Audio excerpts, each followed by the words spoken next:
ശബരിമല സ്വർണ്ണക്കൊള്ളക്കേസിൽ മുൻ ദേവസ്വം മന്ത്രി കടകംപള്ളി സുരേന്ദ്രന് കുരുക്കായി ഉണ്ണികൃഷ്ണൻ പോറ്റിയുടെ മൊഴി.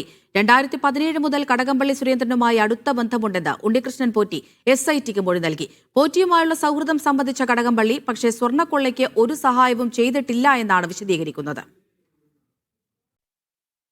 ശബരിമല സ്വർണ്ണക്കൊള്ളക്കേസിൽ SITയുടെ അന്വേഷണം ഉന്നതരിലേക്ക് നീങ്ങുന്നതിനിടെയാണ് കടകംപള്ളിക്ക് കുരുക്കായി ഉണ്ണികൃഷ്ണൻ പോറ്റിയുടെ മൊഴി. ദേവസ്വം വകുപ്പ് മന്ത്രിയായിരിക്കെയാണ് കടകംപള്ളിയെ പോറ്റി പരിചയപ്പെടുന്നത്. പിന്നീട് അടുത്ത സൗഹൃദമായി. പുളിമാത്തുള്ള തന്റെ വീട്ടിൽ കടകംപള്ളി സുരേന്ദ്രൻ ദേവസ്വം വകുപ്പ് മന്ത്രിയായിരിക്കെ എത്തിയിട്ടുണ്ടെന്നും പോറ്റി മൊഴി നൽകി.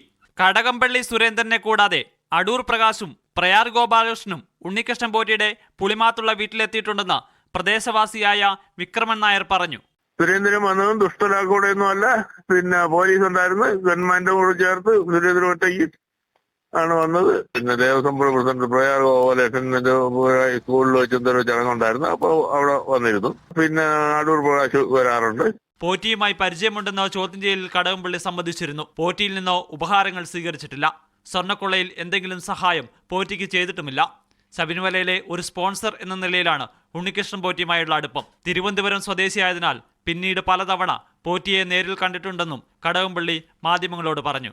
ഞാൻ പറയാണ്, ഒരു പ്രാവശ്യമേ ഞാൻ പോയിട്ടുള്ളൂ. അത് പോലീസുകാരുമായിട്ട് ആണ് ഞാൻ പോകുന്നത്. കടകംപള്ളിയോടുള്ള SITയുടെ സമീപനത്തെ ചോദ്യം ചെയ്യുകയാണ് കോൺഗ്രസ്. മന്ത്രിമാരായിരുന്നവർ, ദേവസ്വം ബോർഡിന്റെ തലപ്പത്തുണ്ടായിരുന്നവർ, അവരെയൊക്കെ ചോദ്യം ചെയ്തത് പരമരഹസ്യമായിട്ടാണ്. ആ ചോദ്യം ചെയ്യലിൽ എന്തെങ്കിലും തെളിവുകൾ കിട്ടിയിട്ടുണ്ടോ എന്ന് അന്വേഷണ ഏജൻസികൾ വ്യക്തമാക്കണം. ഗവൺമെന്റിന്റെ നിയന്ത്രണം അവരുടെ മേലുണ്ട്. പല രാഷ്ട്രീയ നേതാക്കൾക്കും ഉദ്യോഗസ്ഥർക്കും ഉപഹാരങ്ങൾ നൽകിയിട്ടുണ്ടെന്നും ഉണ്ണികൃഷ്ണൻ പോറ്റിയുടെ മൊഴിയിലുണ്ട്. വില കൂടിയ സമ്മാനങ്ങൾക്കൊപ്പം നേതാക്കൾക്ക് വിമാന ടിക്കറ്റ് ഉൾപ്പെടെ എടുത്തു നൽകിയിട്ടുണ്ടെന്നും ഉണ്ണികൃഷ്ണൻ പോറ്റി അന്വേഷണ സംഘത്തോട് പറഞ്ഞു. പോറ്റിയുമായി അടുത്ത ബന്ധമുള്ള രാഷ്ട്രീയ നേതാക്കൾ ഉൾപ്പെടെയുള്ളവരിലേക്ക് അന്വേഷണം SIT വ്യാപിപ്പിച്ചേക്കും. മീഡിയ 1 തിരുവനന്തപുരം.